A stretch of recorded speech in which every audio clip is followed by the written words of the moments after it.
女人不错吧？细皮嫩肉。俺喜欢还能打猎，才能过日子。你是中期武皇，你说你是几家之人？没有我姐看得上的男人。你不就是俺小姨子吗？喜欢，俺娘说火小。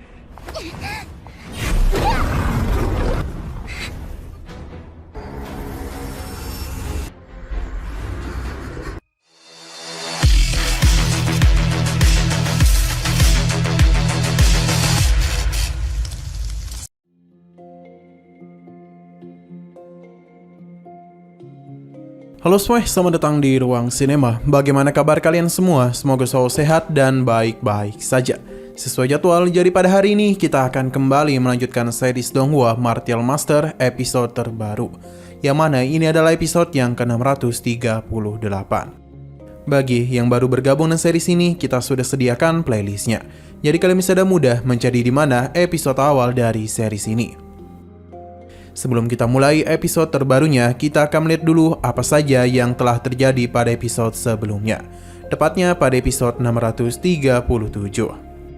Sebelumnya, Mo Xingyuan meminta Qin Chen untuk memberikan buah dao kepadanya, tapi karena Qin Chen menolak, jadi penyerangan langsung saja dia lakukan. Hanya saja serangan itu tak bisa menyentuh abang Qin Chen. Tidak ingin malu, Mo Xingyuan kembali melancarkan serangan secara berturut-turut. Namun hasilnya tetap sama saja. Tidak ada satupun serangannya yang membuat Qin Chen terluka.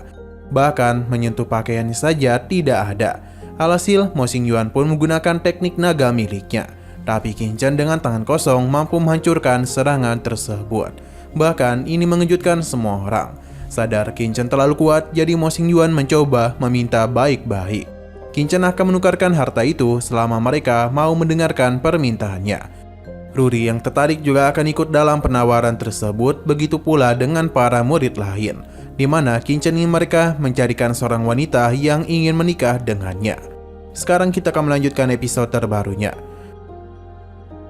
Permintaannya itu membuat semua orang terdiam karena tidak habis pikir. Pria itu ingin menukar buah pelebur dao dengan seorang istri. Pria di sana pun bertanya siapakah yang mau mencarikan istri untuk orang dungu itu. Mereka pun malah mentertawakan permintaan Qin Chen. Bahkan di saat Qin Chen menatap para gadis yang ada di sana, mereka merasa begitu geli, sebab takut akan dilirik olehnya.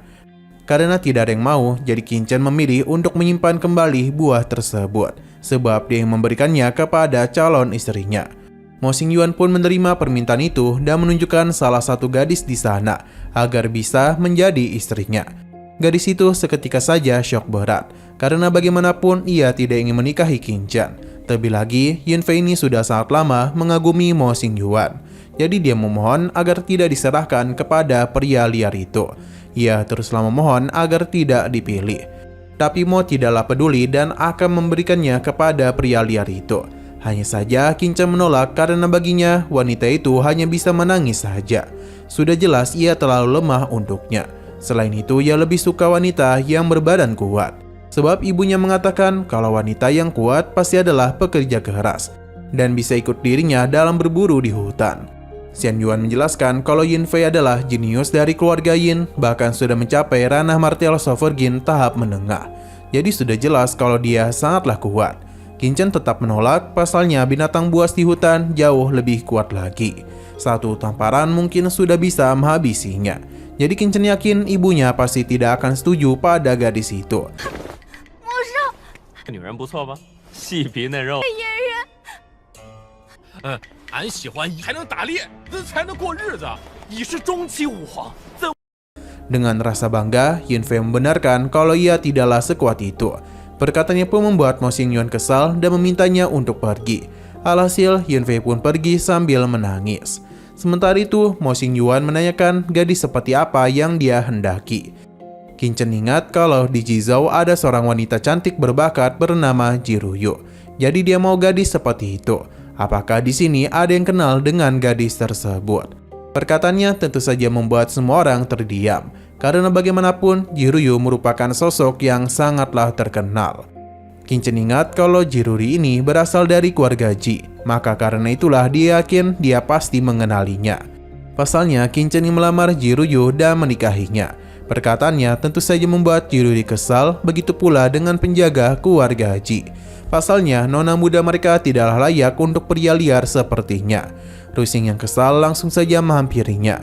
Ia pun memberitahu kalau seluruh wilayah Wuni tidak ada satupun pria yang layak untuk menjadi suami kakaknya. Lantas apa yang membuat pria ini layak untuk meminang kakaknya? Kinchen pun memanggilnya sebagai adik ipar yang semakin membuat Rusing kesal.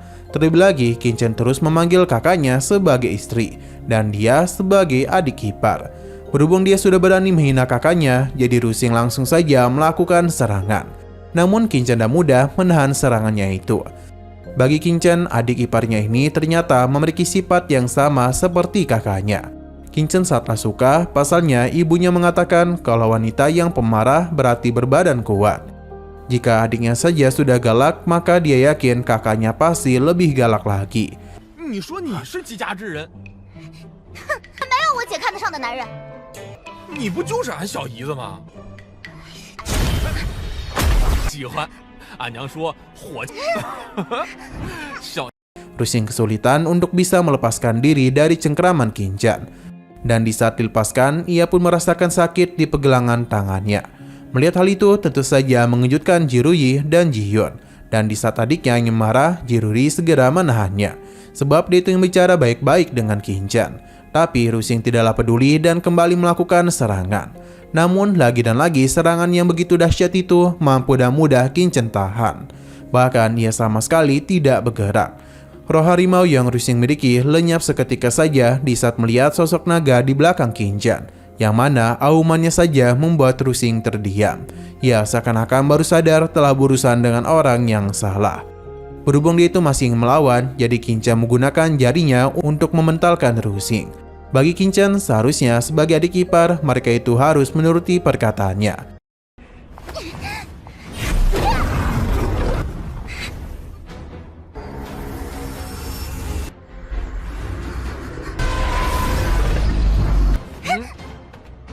Yuri sebenarnya kesal karena terus dipanggil sebagai kakak ipar olehnya.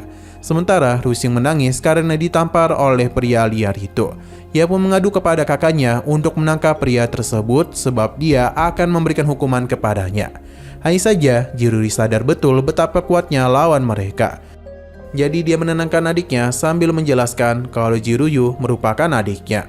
Jika Kinchen memang berniat, maka lebih baik dia itu ikut bersamanya pergi ke kediaman keluarga Ji. Dia menjamin kalau keluarga Ji pasti akan menyambutnya dengan tangan terbuka. Perkataan Jiruri membuat semua orang terkejut termasuk Jihyun dan juga Mo. Sementara Rusing hanya menangis saja. Kinchen penasaran apakah jika dia ikut pergi ke keluarga Ji, dia bisa bertemu dengan Jiruyu. Jiruri tidaklah bisa menjamin hal itu, pasalnya pernikahan adalah urusan dua orang. Sebagai seorang kakak, dia hanya bisa menjadi perantara untuk Tino, yang merupakan nama penyamaran Kinchen. Kinchen menjamin kalau Jiruyu pasti menyukainya karena ibunya sering mengatakan ia adalah pria terkuat di seluruh pegunungan.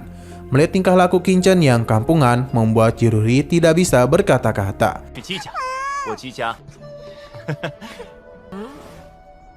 去金线搭桥，但不能。俺是大山里。 Nah, sayang sekali lagi seru-serunya, episodenya pun harus bersambung dulu.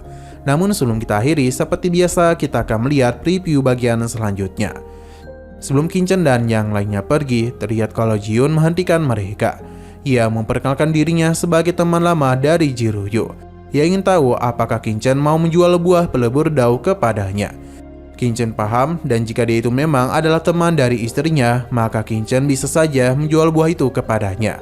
Mendengar hal itu membuat Jihyun senang dan berencana untuk ikut pergi bersama mereka ke keluarga Ji.